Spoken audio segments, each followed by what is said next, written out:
आखिर में बेसमेंट और वास्तु के बीच में क्या कनेक्शन है, ये सारी चीज़ों पे हम जिक्र करेंगे। आज का टॉपिक है बेसमेंट एंड वास्तु। आजकल ज़मीन बहुत छोटे छोटे हैं, जब लोग घर बनाने जाते हैं तो पूरे ज़मीन का भरपूर इस्तेमाल हो, इसलिए कहते हैं बेसमेंट बना लूँ क्या आचार्य जी। बेसमेंट को लेके बड़ा मन में सवाल है। कई लोग उसका इस्तेमाल स्टोरेज के रूप में करना चाहते हैं, तो कई लोग पार्टी हॉल बनाना चाहते हैं। अपने अपने अलग अलग इस्तेमाल होते हैं। बेसमेंट बनाना वास्तु के नज़रिए से सही है या गलत है, लोगों को समझ नहीं आता। और आखिर में प्लॉट का फेसिंग के हिसाब से ही डिसाइड किया जाए कि बेसमेंट आपके लिए सही है या गलत है। आखिर में बेसमेंट और वास्तु के बीच में क्या कनेक्शन है, ये सारी चीज़ों पे हम जिक्र करेंगे। आज का टॉपिक है बेसमेंट एंड वास्तु। पूरी बारीकी से चीज़ों को समझिएगा। अगर आप घर बनाने जा रहे हैं और आपके मन में भी इच्छा है कि आपके घर में एक बेसमेंट होता, तो बेसमेंट कितना एरिया में बनाए? क्या पूरा कंप्लीट बेसमेंट बना लिया जाए या घर के कुछ एक खास हिस्सों में ही बेसमेंट बनाया जाए? एक एक पॉइंट को बारीकी से समझना बहुत जरूरी है, क्योंकि बेसमेंट आपको पॉजिटिव रिजल्ट भी दे सकता है, लेकिन बेसमेंट इतना नेगेटिव रिजल्ट भी दे सकता है कि शायद उस घर में रह पाना संभव ही ना हो, या जब से उस घर में जाए तब से लगे जीवन में सब कुछ डिस्टर्ब हो गया। ये सारी चीज़ों पे बात करेंगे। कई बार बेसमेंट पितृ दोष का कारक भी बन जाता है, तो कई बार बेसमेंट गुरु ग्रह को पॉजिटिव कर देता है। बहुत सारी बातें हैं जिसे वन बाय वन करके समझना बहुत जरूरी है, खास करके लिए तब जब आप बेसमेंट बनाने का प्लानिंग कर रहे हैं, या फिर आप एक ऐसे घर में रहते हैं जहाँ पे बेसमेंट बना हुआ है और आपकी लाइफ में डिफिकल्टीज आ रही हैं और आपको समझ ही नहीं आ रहा कि आखिर ऐसा क्यों हो रहा है। सबसे पहले बात करेंगे कि बेसमेंट कौन से प्लॉट पे बनाया जाए और कौन से प्लॉट पे नहीं बनाया जाए। आप जानते हैं बेसमेंट का मतलब है कि गड्ढा हो जाएगा, बाकी आसपास सब ऊंचा है, घर के नीचे एक गड्ढा, एक टैंक जैसा या बड़ा गैप क्रिएट हो जाता है। अगर कोई प्लॉट नॉर्थ फेसिंग है या फिर ईस्ट फेसिंग है या नॉर्थ ईस्ट फेसिंग है, वास्तु के हिसाब से नॉर्थ वाला हिस्सा डाउन हो तो अच्छा है, ईस्ट वाला हिस्सा डाउन हो तो भी अच्छा है। लेकिन अगर कोई ऐसा प्लॉट हो जिसका नॉर्थ और ईस्ट का फेसिंग हो और आप उसमें बेसमेंट बनाएंगे, तो बेसमेंट में उतरने के लिए रैंप बनाएंगे, सीढ़ियाँ बनाएंगे। कहीं ना कहीं धीरे धीरे करके आप देखेंगे तो जब आप घर में जा रहे हैं तो साउथ वेस्ट में गड्ढा होता चला जा रहा है, यानी साउथ वेस्ट डाउन होता चला जा रहा है। वास्तु के नज़रिए से सबसे बड़ा वास्तु दोष होता है। देखिए, टॉयलेट गलत बने, मंदिर गलत बने, किचन गलत बने, ये एक अलग पार्ट है, लेकिन वास्तु में सबसे महत्वपूर्ण है अर्थ की लेबलिंग, यानी आप जहाँ घर बना रहे हैं उसकी एनर्जी कैसी है। अगर फेसिंग नॉर्थ है या ईस्ट है और आप बेसमेंट बना के रह रहे हैं, कहीं ना कहीं आप पितृ दोष को बुलावा दे रहे हैं।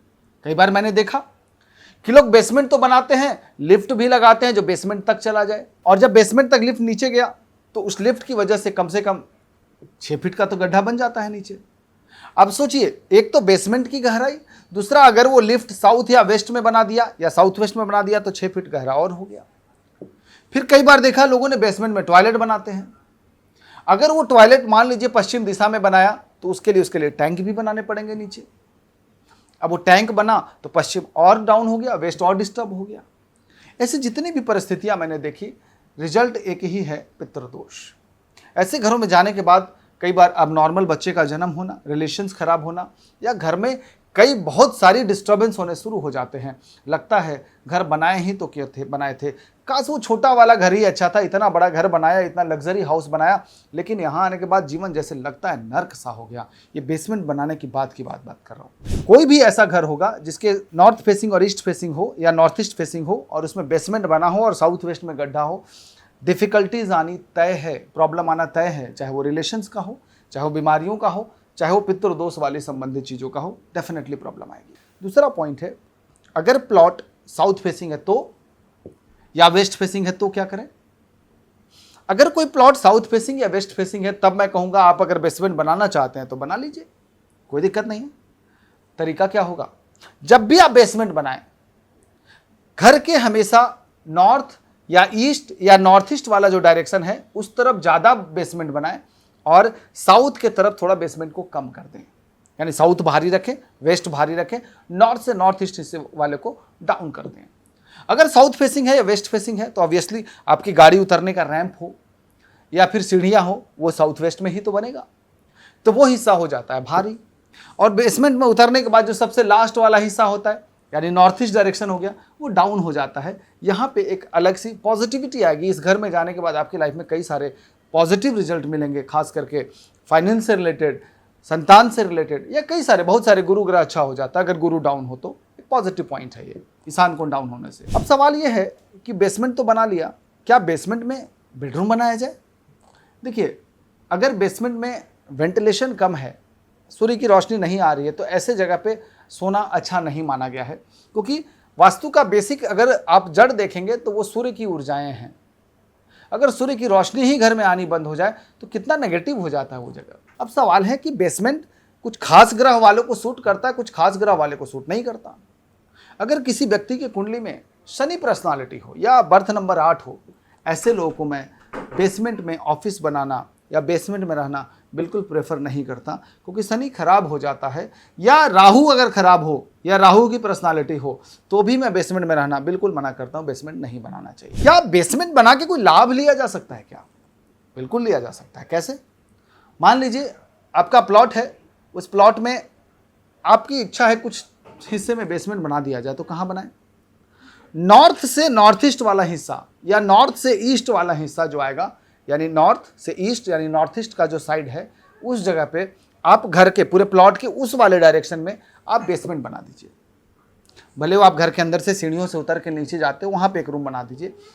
उसके बनाने के बाद देखेंगे आपकी लाइफ में काफ़ी पॉजिटिविटी आई। क्यों? क्योंकि पूरे प्लॉट के हिसाब से सबसे जो डाउन, सबसे जो गड्ढा वाला एरिया है वो कौन सा हुआ? नॉर्थ ईस्ट हुआ।